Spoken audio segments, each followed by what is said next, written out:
Welcome to the Texas Conflict Coach radio program. If you have ever experienced or engaged in destructive or unresolved conflict, then you know it leads to broken relationships, distrust, and damaging results. Our program will help you manage and resolve conflict effectively with strategies, valuable resources, and support. I am your host, Patty Porter. My guest hosts, Dina Zametta and Stephen Kotev, along with our guest experts, will share our experiences, raise your awareness, and give you food for thought. We will share with you problem-solving strategies no matter what your situation is. At work, with neighbors or friends, family, and with partners. Tune in or join in the conversation every Tuesday evening.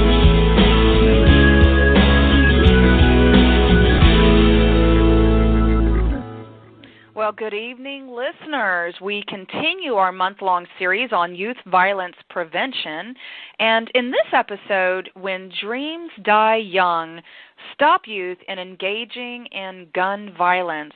Our guest and author, Robert Batista, will share his passion and journey to curb and stop gun violence through his writing and novellas called Street Angel and The City Game. Now, we'll talk about the iron pipeline and the collateral impact of gun violence. It's not the answer to disputes, disagreements, and differences. Robert will discuss nonviolent approaches to dealing with these differences and share his stories. Now, Robert Batista grew up in Crown Heights, Brooklyn, and after attending Brooklyn College, he enlisted in the U.S. Air Force. Now, he was stationed at Edwards Air Force Base in Southern California, where he began his writing career, first with poetry and then short stories. And in 1992, he founded Word is Bond Press and began writing and publishing positive, uplifting stories for teenagers and young adults. Now, his books, The City Game, Street Angel, and Brooklyn Story, were picked up by the New York City Department of Education, and Robert's powerful message of self-determination and nonviolence is now required reading in schools throughout the country. He's currently working on his new young adult novel, Crisis at Central High. Now, as some of you are already in our chat room, so welcome to our chat room tonight. The chat room is opened at Blog Talk Radio, so if you're on the phone and you want to join us on the chat room itself, you'll need to go onto your computer, type in blogtalkradio.com/Texas-conflict-coach. Scroll down and you'll see the chat room is open. We do encourage you to write your questions, make your comments, even pose a problem maybe that Robert could possibly address. Now, we also do have the Twitter feed going on right now. We are using the hashtag ConflictChat, all one word, and you can tweet us directly at either at TXConflictCoach or at author R. Batista, B, like in boy, Atista, and that would be Robert's Twitter handle there as well. So, Robert, welcome to the program. Well, Patty, it's really, really great to be on your show. I've been anticipating this for a while, so, it's great to be here. Well, you're right. We've been talking a long time about your work. I've, read two of your novellas, The City Game and Street Angels, and we've had some really good offline conversations. So I'm glad we're finally to this point, and I'm also very happy that you're part of our Youth Violence Prevention Month. A lot of people know that every April we do youth violence, and there's Youth Violence Prevention Week by the SAVE, Students Against Violence Everywhere. So I'm so glad that you're part of this month and this week with us to tell your message. Yes, definitely. It's funny.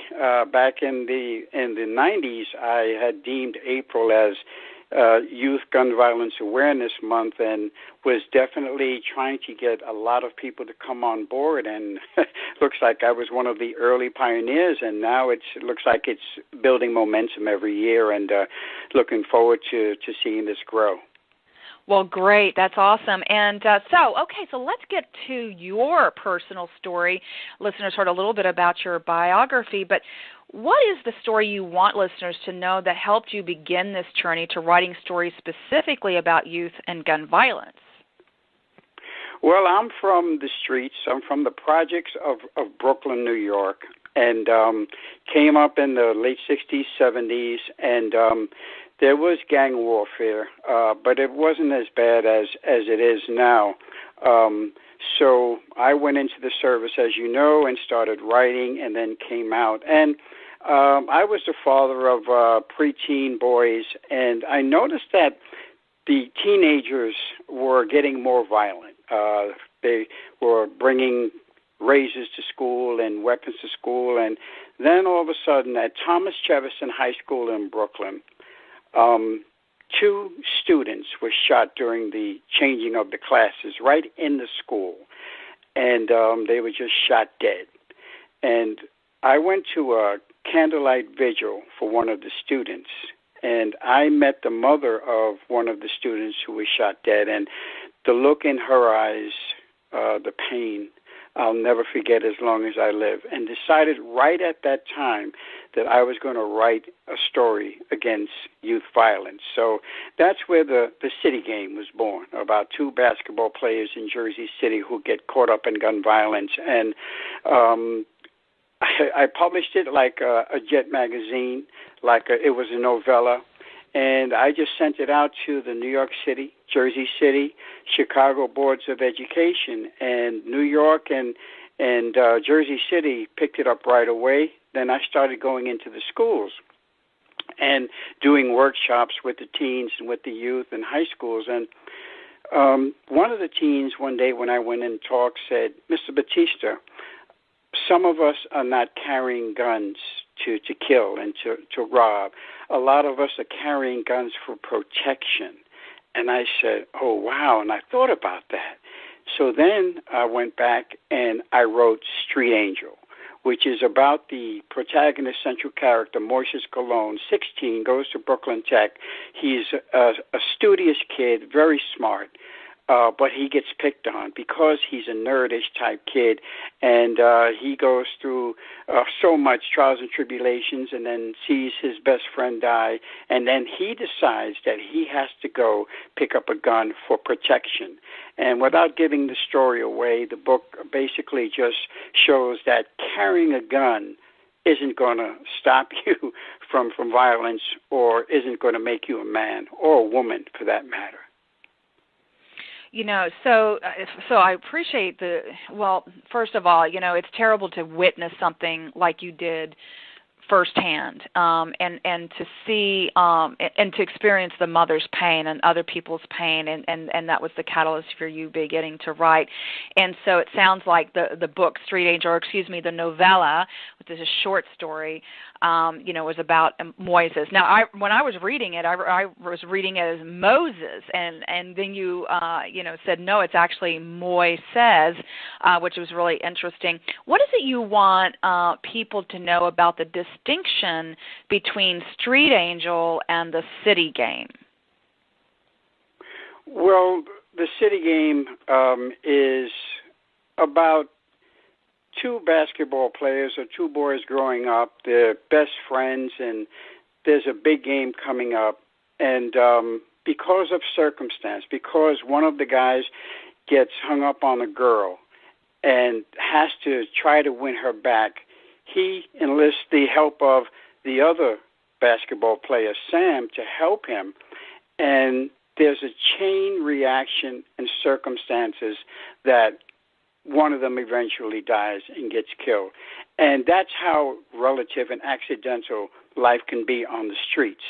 Where in Street Angel, Moises is just going along. I mean, he doesn't really want to get involved in any violence, but again, he gets picked on, and it's when he goes to a party and he sees his best friend get shot in front of his eyes. Actually, his best friend dies in his arms, is when he has to feel that he has to get a gun to protect himself. Mm-hmm. So the stories are different in that respect, where 2 guys are out there, just get caught up accidentally in gun violence, and in the other story, one purposely gets a gun after watching his best friend get killed, and he gets the gun to protect himself. And in both cases, it doesn't end well. Now, I'd like to invite you to read a short snippet. Do you have something that you would like to share to the listeners? Well, sure. Let me look at the book and see what would be. I know you have favorites. Yes, I'm going to read the epilogue of Street Angel after Moises and Shay and Timmy and all of them graduate, and they're at their graduation, and Moises is just replaying everything that happened and how he learned. And he says here, I think back to the time when I was walking around like a gangster wannabe and smile. Boy, was I crazy. If it wasn't for Shay, I don't know what would have happened to me. I think a lot about that girl, One Eye. I keep remembering what she said. Carrying a gun doesn't make you a man. How true those words are. I also replay what I said the night me and Timmy got jumped. These young thugs have guns in their hands but are cowards in their mind. You see, it really doesn't take any courage to pull a trigger. None at all. These young kids are really scared, terrified. So to act tough, they get strapped and walk around like they're itching to bust a cap in somebody. But without their gats, without their guns, they're really cowards. I've learned that courage is about solving conflicts through communication. Hey, you got a beef with me or I got a beef with you, let's talk. Let's communicate our differences. That's what I call having courage. Having courage is also being mature enough to walk away from a fight. Even if you appear weak to others, you are really the strong one. You are really the smart one. That's courage. So that's basically part of the epilogue. But, you know, and it's so true. You know, you see like a lot of these young toughs out there. Even to this day, you see these kids, you know, and they have guns and everything, but they're really cowards. They're really afraid. They have a gun in their hand, but as the book says, they're cowards in their minds. They're afraid to actually maybe have a regular fist fight with somebody. There have been so many times you read in the paper where two boys have a fight, and one is beating the other, and the other one pulls out a gun and shoots the kid. Or two guys have a fight, and one beats the other one goes home, and the other guy thinks it's all over, and then the other guy comes back with a gun and shoots him. It's just right now, it's just a coward mentality in so many of our youth today.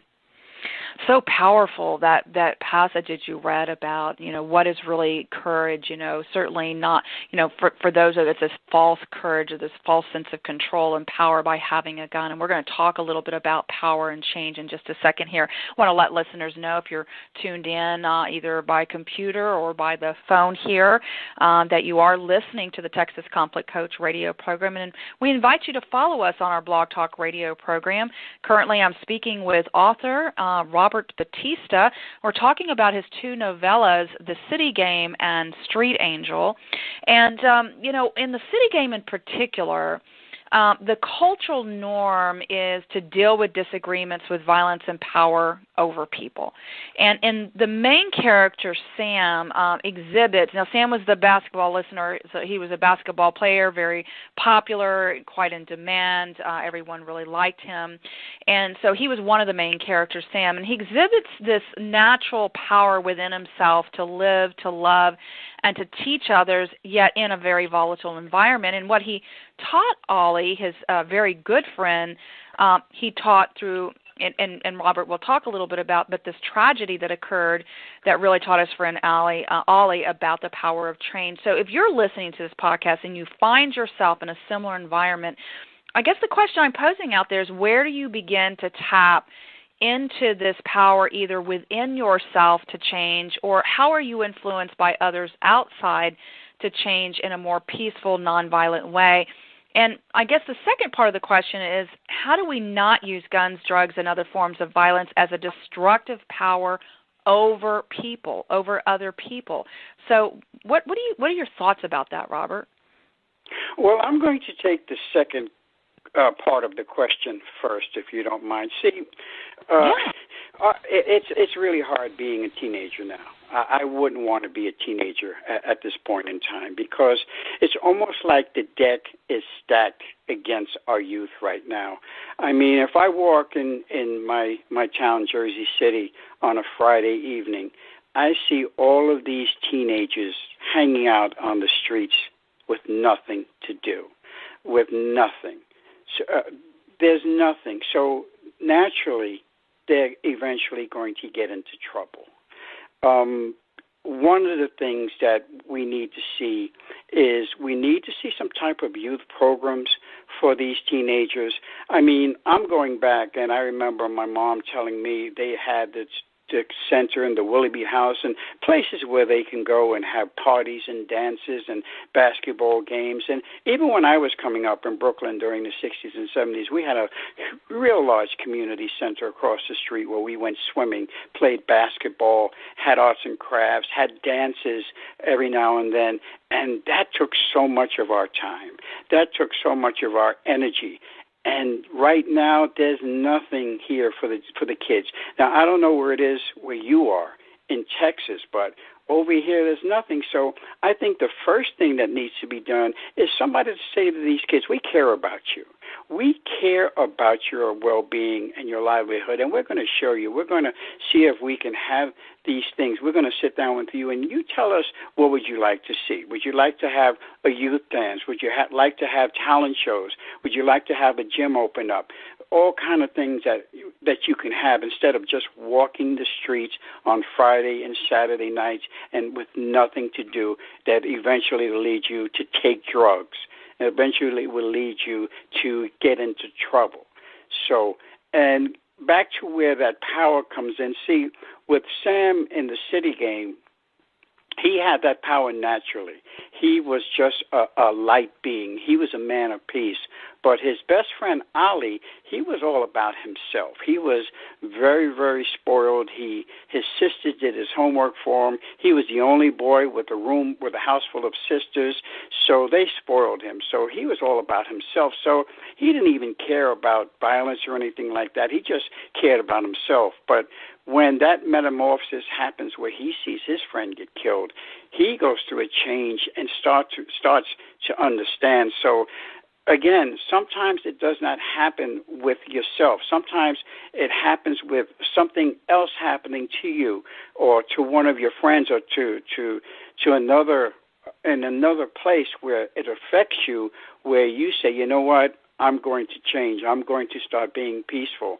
But it's so different and so vast, and, you know, what works for one person may not work for another.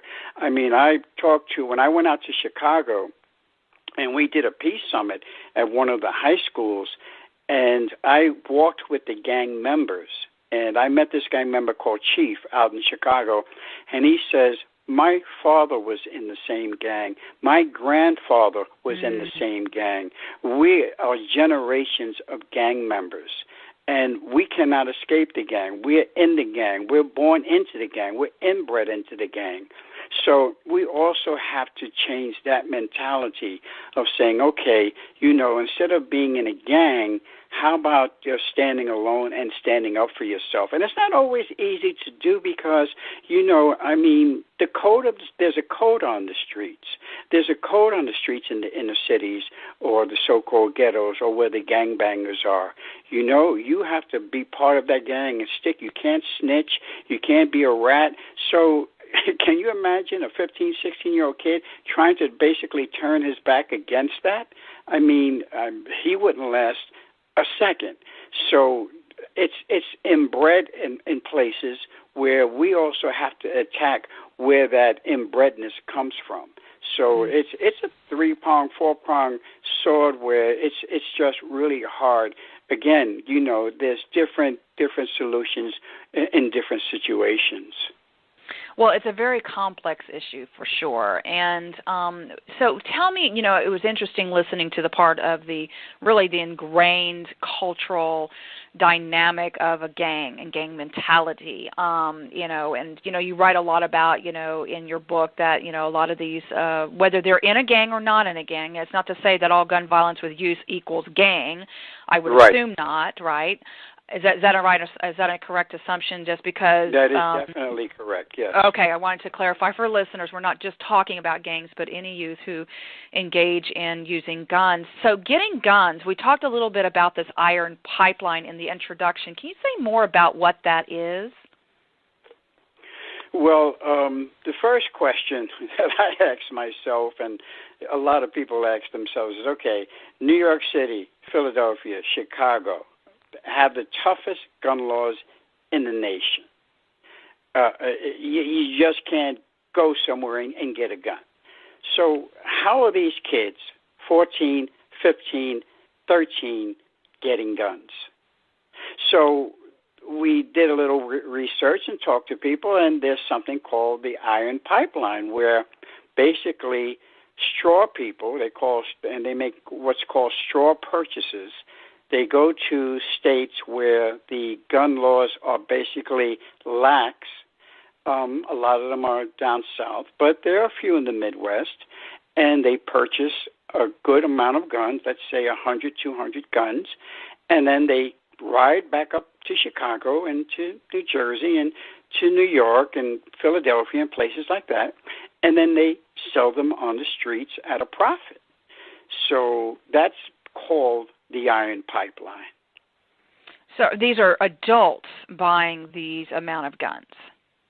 Well, when you say adults, it could be anybody from 18 on up. Yes, anybody who basically can go and purchase a gun legally in those states that I was talking about. So let's say from 21 on up. All right, so that they go and buy this. Now, I guess being ignorant about gun purchases, because I don't own a gun, I've never purchased a gun, never even shopped for a gun.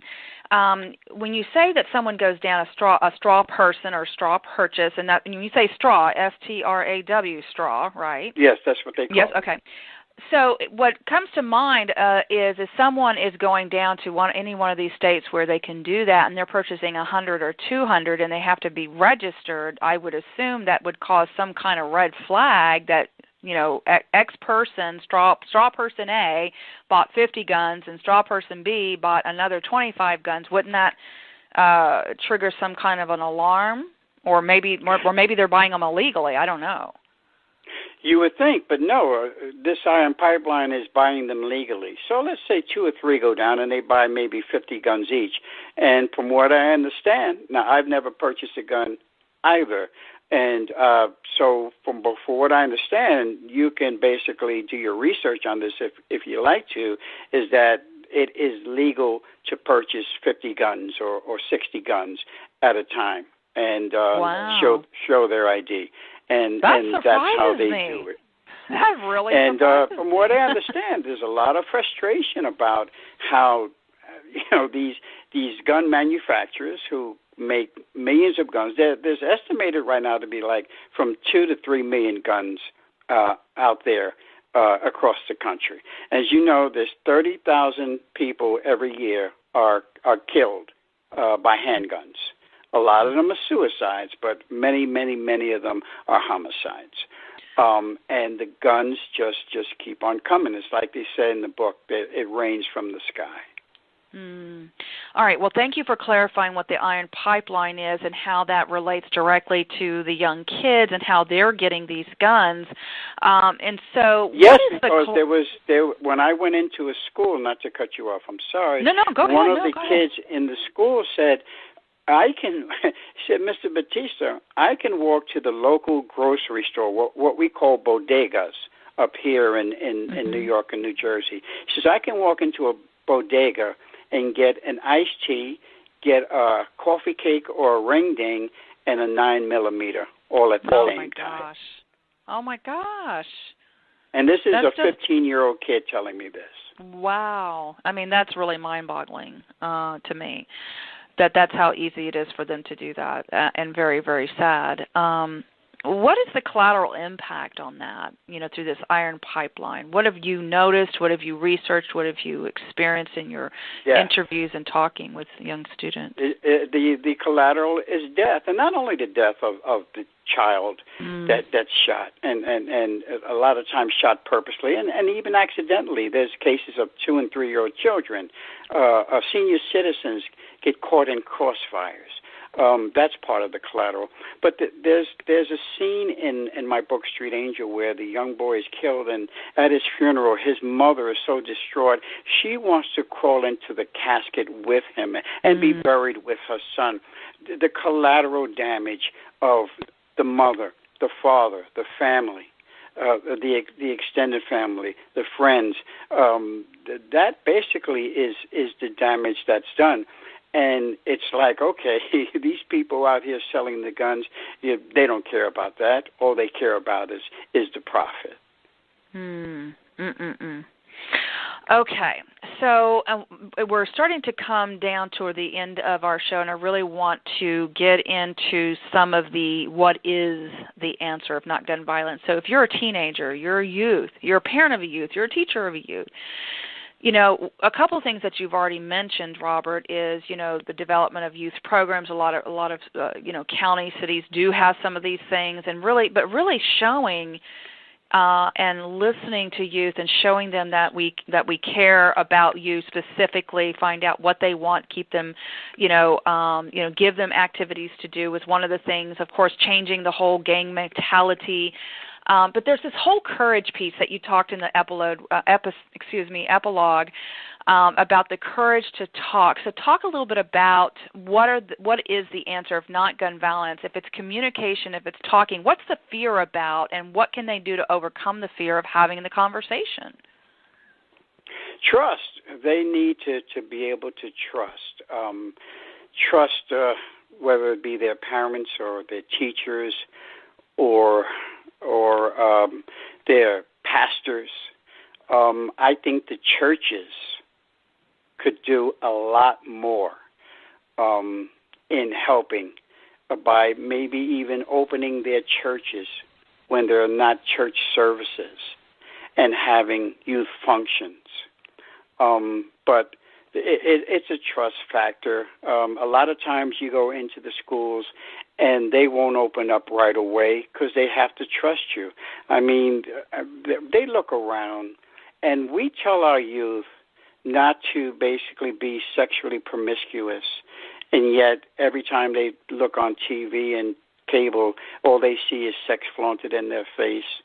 We tell them not to take drugs, but then they look at television and they see advertisements for all of these drugs, legal drugs, and, just pop this pill and everything will be better.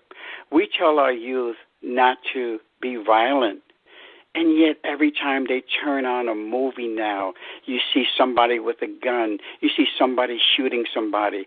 Every time they turn on a video, there's violence. The music at times is violent and promotes violence. So, I mean, we're sending the mixed messages. We're sending the mixed signals. Not to mention gameplay. All those kids that play on games, Xbox, and all of that is extremely Have you seen some of the video games that are popular out here? I yes, remember and my it's son. Very scary. And it's not only violence, it's also sex. I mean, there's certain codes that you can put in certain games where you can actually have sex. Oh, my God. All you need to do is put in a certain code. And if one kid finds the code, he's going to tell everybody else. Oh, wow. So, I didn't know that part. Yes. I won't mention the game, but it's a very popular game. And a lot of these games, Patty, are first-person shooters. So it's a video game where you have a gun in your hand, and the object of the game is to kill as many people as possible. So we're sending our youth mixed signals. We're talking out of both sides of our mouths. And I'm not even talking about war. you know, That's the violence another topic that altogether. we get. And they see that also. They see that. You know, these kids aren't stupid. So what are you telling me here? Why should I listen to you? So what you also have to do is you have to take a child to a morgue. And I know a teacher that did that. He took a whole class to a morgue, and they saw a young kid who had just been shot. And they saw what it is to be in a morgue, or what it is to have an autopsy to a 9-year-old girl who's been caught in the crossfire. Sometimes they have to be shocked to be awoken, to be awake. So we can talk to them. And when I go into the schools, I'm sincere. And I read my book, and I read parts of it, especially that epilogue. But then the kids read the book, and a lot of them get it. Not all of them do, because some of them are so embedded. You know, they say, what is this guy telling me? But there's some who are on the fence, or there's some who are maybe 13 and 14, and they're just at that stage where they're getting ready to go a step further. And they come up to me and they say, Mr. Batista, I understand what you're trying to say, and I don't want to be violent. You know, and then that's the kids that we have to help. I mean, I'm going to go into the school, and then I'm going to be out. He's going to read my book, but then he's going to put my book down. He may want to continue, but then he has to see signs around him that, you know, we're trying to help you not be violent.